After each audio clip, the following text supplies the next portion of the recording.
Assalamu alaikum and welcome to today's lecture. Today we are going to discuss about the Division 3 and Division 4 of the Construction Specifications Institute, about what are the elements in these divisions, that is concrete and masonry, and how we go about estimating these concrete and masonry items. First of all, let's discuss what are the components most common in the concrete. First of all, we have a slab, beams, columns, and footings. So these are actually the load transfer sequence in a building. Let's see these. What are these? So this horizontal plate member at the top is called slab, and these line members horizontally placed at the edges are called beams, and the line members which are vertical are called columns, and then we have the footings at the bottom. और simply let's discuss कि आपके ऊपर ये जो horizontally आपकी spread होगी throughout is called slab. Slab से load transfer होगा ऑन द बीम्स, बीम से लोड ट्रांसफर होगा आपके कॉलम्स पर, and then from columns to the footings. तो this is the sequence and these are the members जो कि आपके यूजली होते हैं. तो ये आपकी स्लैब है और ये yellow lines are the beams, और फिर उसके नीचे कॉलम्स हैं और कॉलम्स के नीचे आपकी फुटिंग्स हैं. Pilasters, what are pilasters? Pilasters, you can say, is simply a short column. Concrete pilasters. Concrete pilasters are the short columns which are actually supporting a wall. So this is pilaster. Next is walls. We all know walls क्या होती हैं, retaining walls, kind of walls. Stairs, we all know treads, risers, way slabs, landing slab, etc. Piles, what are concrete piles? Concrete piles are concrete piles. Concrete piles are actually like columns. They are supporting the weight of heavy structures. For example, let's see, let's say bridges. Bridges usually have the piles under those, or in a bigger project, let's say the Lahore Metro Orange Train, we have the piles installed under their footings. Similarly, Burj Khalifa, we have piles there. So piles are these. These are the piles into the which are poured into the ground to support the heavy weights.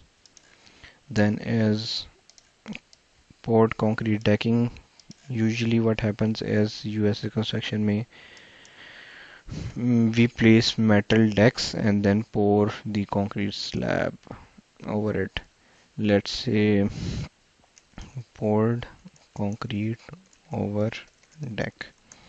तो what happens is कि आप framing members install करते हो, और framing members install करने के बाद you place a deck of metal like this, और फिर उसके ऊपर आप concrete pour कर देते हो for a smooth finish which is almost which is varying in thickness from half inches or to about 4 inches, you can say 4.5 inches. तो इस तरह से आप इसके ऊपर भी कंक्रीट स्लैब पोर कर देते हो. Next is caissons. Caissons, what are caissons? Let's google it. concrete caissons. Poured concrete caissons. Caissons are actually more or less like piles, but these are more heavier than piles, जो कि आपके bridges या बहुत ही heavy structures के लिए use किए जाते हैं. तो सिंपली सेइंग कि ये आपके कॉलम्स की तरह से ही होंगे, vertical members you can say, और पाइल्स की तरह से. ये देखो, heavy weight and then we have the caissons at their footings. Next is pre tension concrete. Pre tension concrete is the one जिसमें हम there are two techniques for the concrete tensioning. Tensioning means उसको additional strength देने के लिए ये दो procedures follow किए जाते हैं. You can simply Google. Pre tensioning is के पहले कंक्रीट बार्स को टेंशन, पहले रेनफोर्सिंग बार्स को टेंशन में लाया जाता है, फिर कंक्रीट पोर की जाती है, and they are release to make to add in more stress to the concrete members. And then is the post tension concrete. Post tension concrete is के आप स्लैब पोर कर देते हो concrete and then you stretch out the reinforcing bars फिर उसको आप release करते हो after their some setting time of concrete, तो उसके बाद उसमें स्ट्रेस इंड्यूस हो जाती है। Okay, let's move to the next which is reinforcement. Reinforcement आप सबको आइडिया कि क्या होती है। Reinforcement is actually the concrete reinforcing members. Concrete की स्ट्रेंथ को इंक्रीज करने के लिए जो आपके स्ट्रक्चर मेंबर्स होते हैं उनमें आप reinforcement use करते हो. So one is longitudinal bars. Longitudinal bars are those which are running along the length of the member. For example, अगर column है तो longitudinal bars would be in vertical direction from bottom to top. Then is transverse bars. Transverse bars जो उसके perpendicular run कर रही होंगे। For example if you have a slab which is rectangular in shape, तो एक direction जिसमें greater length है those would be the longitudinal bars, और जो दूसरी डायरेक्शन होगी परपेंडिकुलर टू दैट वो आपकी ट्रांसवर्स बार्स होंगी। Next is shorter direction, longer direction. It simply indicates these two terms which we have already covered. Shorter direction जो कि shorter direction shorter length of member होगी, और longer direction which is longer direction of the member. Then is the dowels. Dowels is actually the continuity of the reinforcing bars while pouring the concrete members. Let's say it's dowel bars. Dowel bars क्या होती हैं, आप क्या करते हो जब पोर करते हो कुछ भी, तो you leave some length of the reinforcing bars to be out of the concrete members, ताकि जब दोबारा से नेक्स्ट पोर हो तो ये उसके साथ एक स्ट्रॉन्ग बॉन्ड हम प्रिपेयर कर सकें। डबल बार्स इन कॉलम्स, तो आपने ये अक्सर देखा होगा बिल्डिंग्स में भी कि आप जब पोर करते हो कंक्रीट तो रेनफोर्समेंट बार्स जो हैं उसमें से बाहर आ रही होती हैं, और आप फिर वहीं से आगे रेनफोर्समेंट पोर करना कंटिन्यू कर देते हो। जैसे ये देखो, ये एक्सटेंडेड बार्स हैं ताकि आप जब नेक्स्ट पोर करो कंक्रीट का तो ये उसमें एम्बेड हो जाएं और अच्छा बॉन्ड बना सकें। Next is we have ties spirals. Ties और स्पाइरल्स को डिस्कस करते हैं। पहले तो डिस्कस करते हैं ना कि रेनफोर्समेंट होती क्या है। Reinforcement in concrete slab. Okay, let's see this image. इस इमेज में you can see कि there are bars running in this direction and also in this direction. तो एक डायरेक्शन which is longer उसको हम longitudinal bars कह देंगे, and which is shorter is called are called transverse bars. तो ये तो आपका हो गया कंक्रीट की longitudinal एंड ट्रांसवर्स बार्स। उसके बाद यूज़ किया जाता है tie bars. Okay, in a beam reinforcement in concrete beam.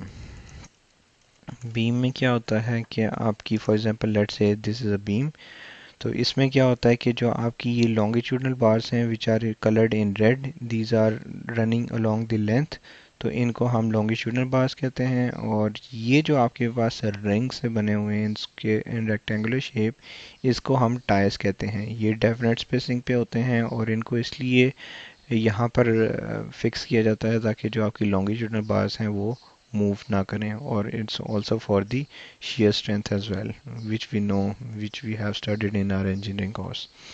तो ये आपका longitudinal bars और ये आपकी टायर्स होती हैं। Okay, then is spirals. Spirals क्या होती हैं? स्पाइरल्स यही टायर्स अगर सर्कुलर शेप में तो हम उसको स्पाइरल्स कहते हैं, कंक्रीट रेनफोर्समेंट स्पाइरल्स। तो यू कैन सी कि अगर आपके पास ये सर्कुलर शेप में हो तो हम इसको स्पाइरल्स कहते हैं which is running all through out the length of the column. ठीक है, ये रेड जो हैं ये आपके पास स्पाइरल्स हैं, और ये जो ब्लू हैं ये आपकी लॉन्गिट्यूडनल बार्स हैं। ये आप सेक्शन भी देख सकते हो, ये डॉट्स जो हैं ये आपको शो कर रहे हैं लॉन्गिट्यूडनल बार्स, और जो इसके अराउंड है रिंग वो है आपका spiral. Okay, then we have is number of bars. Number of bars is actually the designation of the bars कि bars को define किस तरह से किया जाए. तो bars को define किया जाता है by numbers. Numbers का mean क्या होता है? For example, we have number 3 bar, number 4 bar, number 5 बार. इसको सिंपली अगर मैं बहुत ही सिंपल वर्ड्स में समझाऊं तो you might have heard about the term सूतर विच इज़ वेरी कॉमन है. सूतर. और इसका साइज होता है आपके पास 1/8 ऑफ एन इंच. अगर इंच के 8 पीसेस किए जाएं तो 1 पीस को आप सूतर कहोगे जो कि यहाँ पे लोकल टर्म्स में यूज़ होता है. तो अगर नंबर 3 है तो it is 3/8 inches of diameter of the bar. तो नंबर 3 इज़ 3 सूतर. नंबर 4 इज़ 4 सूतर. नंबर 5 इज़ 5 सूतर. तो this is actually the designation of the reinforcement bars. और फिर इसको हम यूज़ किस लिए करते हैं? यूज़ इसलिए करते हैं कि एक तो ये आपको ड्राइंग्स में डिफ़ाइन किया जाता है कि रेनफोर्समेंट बार कौन सी कहाँ पर यूज़ हो रही है. सेकेंडली इनका वेट डिफाइंड होता है जिससे इजीली हम लेंथ यूज़ करके इनका वेट कैलकुलेट कर सकते हैं. फॉर एग्जांपल लेट्स से हमने नंबर 3 बार का वेट नंबर 3 बार वेट पर लीनियर फीट. तो यू कैन सिंपली सी के 0.376 पाउंड्स पर फुट. तो आपके पास अगर लेंथ हो तो you can simply find out कि कितने पाउंड्स आपका स्टील होगा. तो usually the steel is sold in weight in the market. Okay, next is के कंक्रीट कॉन्ट्रैक्टर की रिस्पॉन्सिबिलिटी क्या होती है. ये जनरल डिस्कशन में हमने पहले भी किया था but here we are going to discuss it again. तो कंक्रीट कॉन्ट्रैक्टर की रिस्पॉन्सिबिलिटी होती है फर्स्ट ऑफ ऑल वो ऑन द ग्राउंड जाएगा और जाकर क्या करेगा. सबसे पहले आपकी जहाँ जहाँ पे फाउंडेशन पोर हो रही है वहाँ पर ग्रेडिंग करेगा. यहाँ पर एक्सकवेशन करेगा, बैकफिल करेगा टू सेट के आपने कितना डीप डाउन जाना है टू पोर द कंक्रीट. और उससे रिलेटेड जितना भी अर्थवर्क होगा वो सारा का सारा कंक्रीट कॉन्ट्रैक्टर करेगा. Next is the vapour barrier और द मॉइस्चर बैरियर. क्या करते हैं कि जब हम कंक्रीट की ट्रेंच बना लेते हैं उसको कॉम्पैक्ट करने के बाद द ग्राउंड हम क्या करते हैं we place a polythene sheet जो कि यूज़ होती है फॉर द वेपर बैरियर और मॉइस्चर प्रोटेक्शन ताकि जो वाटर है वो आपका वाटर या मॉइस्चर पास थ्रू ना करे to the concrete and to the soil down. तो उनमें ये एक बैरियर प्लेस किया जाता है और इसका यूनिट यूजुअली मिल में होता है. Mil is a unit which is 1/1000th of an inch. 1000th of an inch. तो अगर 1000 एक इंच का 1000th पार्ट लिया जाए तो वो आपका मिल यूनिट होता है. Let's see mill unit. Sorry, it's mill unit. Mill unit is 1000th of an inch. तो वेपर बैरियर की जो थिकनेस होती है जो आपकी शीट की होती है इट मे बी 6 इंचेस और 6 मिल और 8 मिल. तो ये डिफाइन किया होता है in plans. Then is formwork. Formwork क्या होता है? Formwork is actually a framework जिसको यूज़ करके आप कंक्रीट पोर कर सकते हो. फॉर्मवर्क. तो इसको अगर देखा जाए तो कॉलम के अराउंड ये जो कवर किया हुआ है इसको आप फॉर्मवर्क कहते हो. इसमें आप कंक्रीट पोर करते हो और जब कंक्रीट सेट हो जाती है तो फिर आप ये फॉर्मवर्क रिमूव कर देते हो. ये फॉर्मवर्क है. तो ये वुड का भी हो सकता है और मेटल का भी हो सकता है. तो ये around the beams columns slabs जहाँ पर भी कंक्रीट पोर करनी होगी उसके अराउंड ये यूज़ करते हैं.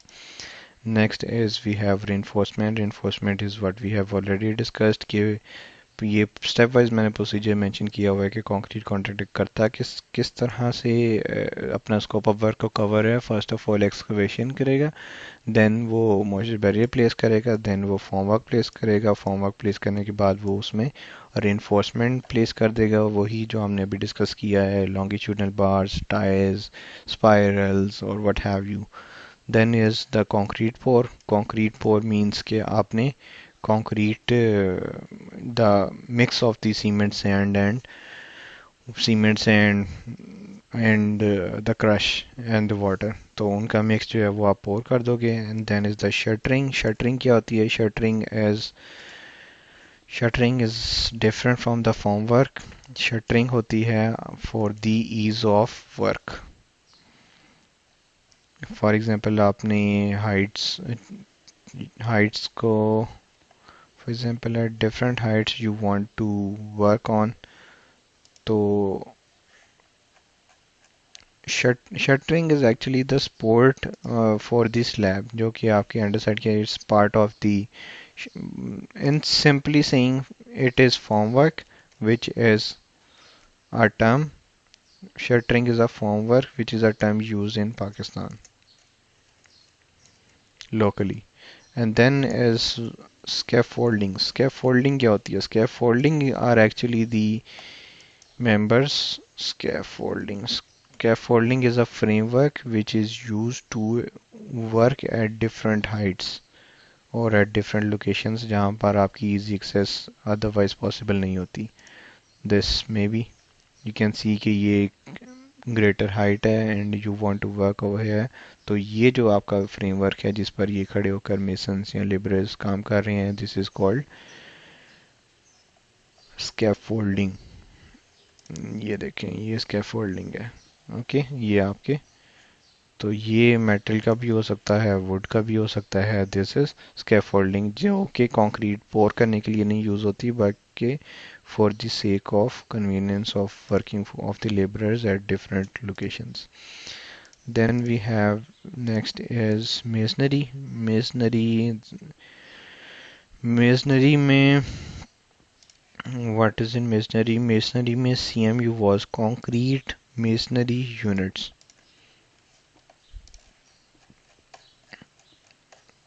CMU walls. CMU walls concrete blocks use होते हैं जिसमें आप कंक्रीट फिल भी कर सकते हो और रेनफोर्समेंट प्लेस कर सकते हो। तो ये कंक्रीट ब्लॉक्स को हम CMU कहा जाता है, concrete masonry unit. Concrete blocks use होते हैं। तो वॉल्स हो सकती हैं, कॉलम्स हो सकते हैं, पिलास्टर्स हो सकते हैं, तो इस तरह से ही कुछ भी हो सकता है। Then is the bricks. Bricks क्या होती हैं? फसाद ब्रिक्स यूजुअली यूज़ होती हैं यूएसए में फॉर द फसाद वर्क्स। तो ये भी concrete masonry mason masonry contractor ही ये इंस्टॉल करता है, और यू कैन सिंपली से कि मेसन ही इंस्टॉल करता है, क्योंकि दीज आर एक्चुअली प्रीकास्ट आपको बनी बनाई मिलती हैं and you simply go installing these members. Then is precast members बहुत से होते हैं। For example wall precast concrete panels होते हैं। प्रीकास्ट कंक्रीट पैनल्स मींस कि आपके पास precast concrete precast concrete panels तो आपके पास ऑलरेडी मेड कंक्रीट मेंबर्स आते हैं। You just go about installing them at site. यहाँ भी यूज़ होते हैं, यूएस में भी यूज़ होते हैं, usually for the industrial buildings जो कि काफ़ी बड़ी बड़ी होती हैं और काफ़ी फार ऑफ होती हैं। Then is the hollow core slabs. Hollow core slabs जिस तरह से वॉल्स हैं इसी तरह से आपके पास precast concrete precast concrete panels, यहाँ पर स्लैब्स। तो हॉरिजॉन्टल मेंबर्स आपके पास आते हैं जो कि सिंपली आप प्लेस करते जाते हो over the beams and columns. तो these are called hollow core slabs. Simply आप प्लेस करते हो एंड यू आर डन। तो ये आप गूगल कर सकते हो, you can find more info. Then is the beams and lintels. Lintels क्या होते हैं? Lintels are shorter length beams which are placed over the openings like doors and windows. इसी तरह से प्रीकास्ट स्टोन मेंबर्स या coping stone precast stone members. तो decorative कुछ stones होते हैं जो कि फसाद पर इंस्टॉल किए जाते हैं।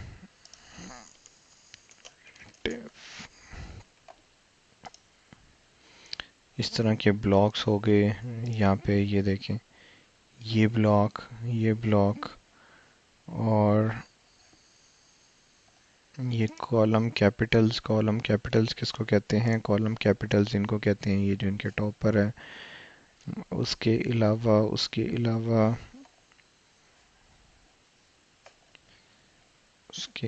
आपके पास प्रीकास्ट और भी हैं प्रीकास्ट कॉइन्स।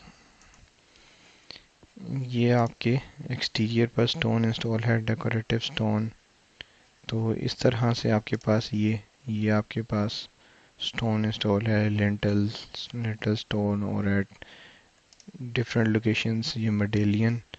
तो इस तरह के आपके पास मेंबर्स आते हैं जिनकी हम काउंट्स करते हैं, तो ये आपके पास प्रीकास्ट मेंबर्स होते हैं। तो ये हो सकते हैं। Then is the coping stone. Coping क्या होता है? Coping stone, coping is actually placed over the walls, ताकि अगर for two purposes, one is for the decoration and second reason is कि अगर आपकी बारिश हो तो आपका जो वाटर है वो इस पर स्टे ना करे, बल्कि it moves away from the wall. तो this is called coping. This stone is called coping stone. तो ये कंक्रीट का भी हो सकता है, प्रीकास्ट भी हो सकता है। कंक्रीट का होगा तो हम इसकी क्वांटिटी करेंगे, कॉपिंग स्टोन होगा तो उसको करेंगे। Then is excellent basics. अब हम चेक करेंगे कि how we estimate the concrete and how we actually estimate using the drawings, and how we can prepare the Excel sheet for the concrete estimates. Okay, let's move there. Thank you.